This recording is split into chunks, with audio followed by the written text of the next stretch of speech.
many of my fellow Americans view the future with fear and trepidation. I understand they worry about their jobs. I understand, like my dad, they lay at bed at night, staring at the ceiling, wondering, can I keep my health care? Can I pay my mortgage? Thinking about their families, about what comes next. I promise you, I get it. But the answer is not to turn inward, to retreat into competing factions, distrusting those who don't look like you, or worship the way you do, or don't get their news from the same sources you do. We must end this uncivil war that pits red against blue, rural versus urban,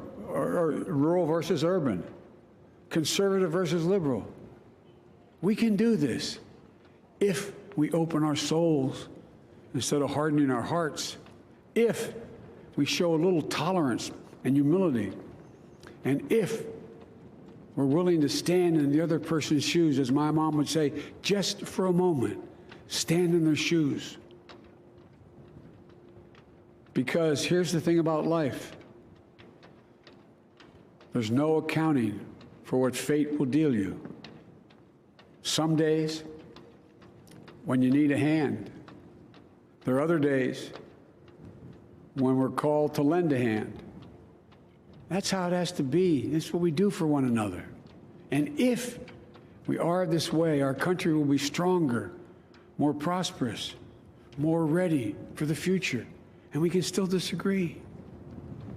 My fellow Americans, in the work ahead of us, we're going to need each other.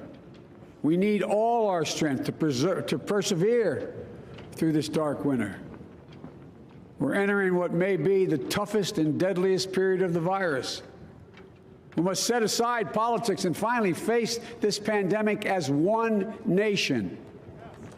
One nation. And I promise you this, as the Bible says, weeping may endure for a night, but joy cometh in the morning. We will get through this together. Together.